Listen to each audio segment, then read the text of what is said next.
It was a very ambitious thing we wanted to do. It wasn't a small scale.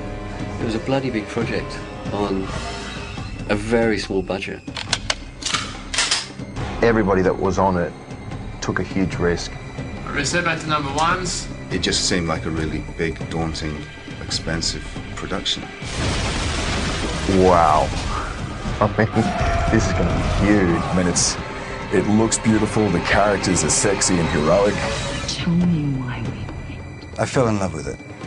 It was about time someone stood up and delivered. Well, you go. My attitude every day I got up out of bed was like, we're going to do this film come hell or high water. You know, reading it I was thinking, God, how the hell are they going to pull this off? It was exhaustive, it was extensive, it was very thin on resources. You get the ones with no money but heaps of time, or the ones with no time but heaps of money. This was a combination of no money and no time. It was just a matter of just going ahead and jumping in the deep end. It's a very unique style of film for Australia. I think that everyone to realise that this was not your sort of average Aussie movie.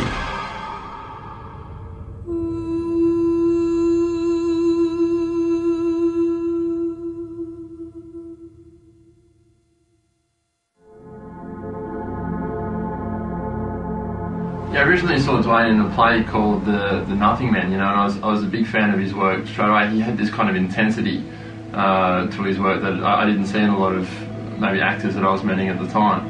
And you know, we sort of talked for years about doing something, and I really wanted to take sort of my visual style and put it with something that he was doing, the sequel could kind of come out of it. Because I think he approached his acting the kind of in the same method or the same kind of crazy way that I approach filmmaking, which was, you know, it is real. You know, we're not sort of, it's not a job, we're not sort of having a go at what we're doing here. This is real, you know, and for the whole life of the shoot, you know, to me Purgatory was very real. The end product was like an evolution of an idea that was sort of brought up sitting in his car out front of his place one night, and we were both struggling. Yeah, I think it was Boxing Day 2004, and we were sitting sort of in my room just having a chat about stuff, and you know, I kind of pitched to him this vibe of a very dark kind of anti-hero film, and something that kind of would be very independent and not sort of at that point attached to the studios, so we could do it kind of as dark and as violent as we wanted. You know, as the idea, I had so many characters and ideas sort of floating around in my head. You know, Matt Hilton Todd is my co-writer. We've sort of jammed on everything that we've ever done together. So Shane gave me a call and said the time has come to make the first feature film. So we'd already written a couple of feature scripts that were sitting in the vault, so we kind of had our technique of writing down pat. You know, I think for the second Matt came on board the project, I kind of knew that it was a great choice because, you know, Matt and I worked so well together, and it was just, we could just push and push and push, and the idea just seemed to flourish from there. The first few drafts of the script, the angels were actually the backstory, and they were taking over human bodies, and we didn't actually reveal that until the last couple of pages of the story. We were sort of looking at this way of doing it very, you know, Indian, and we were going to like try and look at locations we could sneak into at night, shoot, and sort of run away from them. We were looking at lighting it, you know, with things like car headlights and torches and all that sort of stuff. And you could almost wall that off, like black that off with something, and dress this as a room. And then the script evolved and it evolved and it evolved, and that's basically, I was sort of attached to this process. This is the book, and sort of I don't highlight my lines because I'm not interested in learning the lines, and I don't want to get in any bad habits. So I really look at what's being said and what might be the clues in there, the subtext. For the first half of this whole film's life cycle, it was going to be this thing that we did on weekends. It was going to be a thing that kind of, you know, never had any kind of, it only would have the little, you know, couple of $100 whatever we could sort of raise for it. We sourced a lot of the early crew and started casting for the film ourselves based on the first draft. And we just recently had finished a short film with Matt Graham called Sunday Drivers that had some religious connotations in it, and one of the lead characters was called Gabriel. Have we got time for this? We are missionary men, Brother Gabriel, and we must respect that position.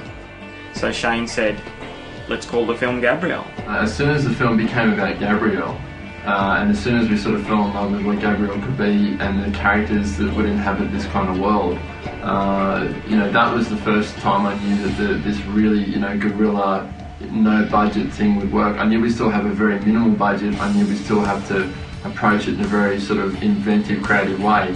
But I knew that it was going to become something more than just a weekend kind of a shoot. This is the table where we meet at Anna's place often and talk about the film. Anna was the first one to come aboard the film, and she'd done sort of a couple of short films before, and I met her through sort of certain film festivals. And I knew she liked the short films Matt and I had been making before that.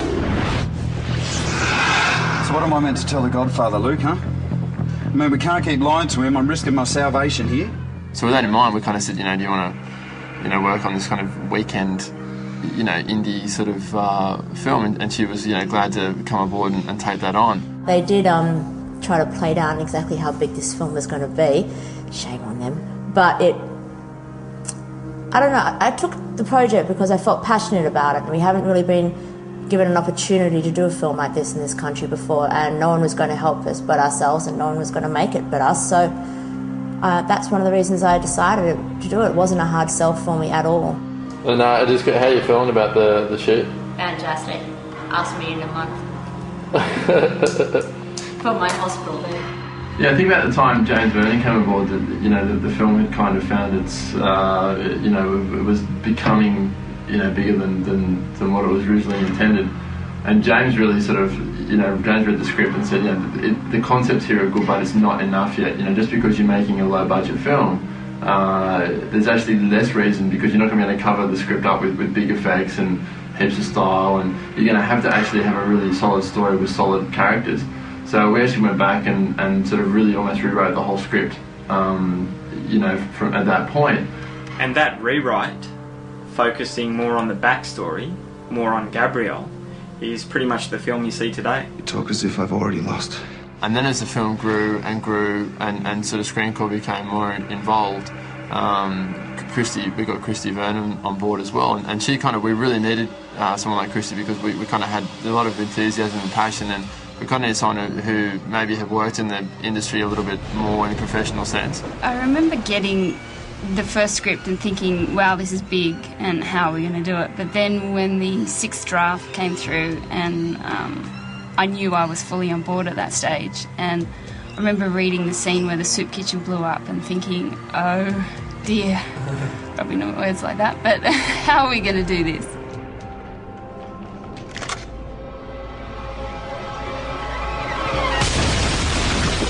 I mean, anything to do with a genre film like this, the look of it is half the mission to get right, you know, because it's a concept film. You kind of have to get the audience in. We had no stars. I'm a first-time director. The producers are first-time producers. There's no one attached to this film, you know, in the sort of the hub sense that sort of had any real credits to their names. Prior to getting our production designer, Victor Lamb, who was a brilliant production designer, we previously had someone on board before that, and he was a very, very talented, and is a very talented production designer and art director. And when he looked at the budget, he freaked out a little and just said that the upfront budget that we wanted to shoot on wouldn't even cover art department, which didn't deter us at all, but did make us think, wow, we have taken on a very, very big project. And I actually said, I remember saying to her, I said, there's going to be someone out there who's as crazy as we are making this film, who's going to understand the way to do this. We knew we needed someone who was absolutely as crazy as we were, and that's when we met Victor Lamb. I actually heard about the film a month and 2 weeks beforehand, and contacted Shane and Anna and just had a good chat. What we would often do is we went out to a lot of big abandoned industrial estates, and we would sort of look around and try and find the you know, a section or at least two walls or something that could be half our set. So because we didn't have the budget to build full sets, we had to kind of just go with what was there. And you know, the soup kitchen was a perfect example. It was an old factory room, but it was just empty, and it had 3 green walls. And I kind of called Victor in, and I said, Victor, we've got to make this into a soup kitchen. Remembering we have to obviously work within a budget. But there was never a moment when I go, oh, maybe I couldn't do it. No.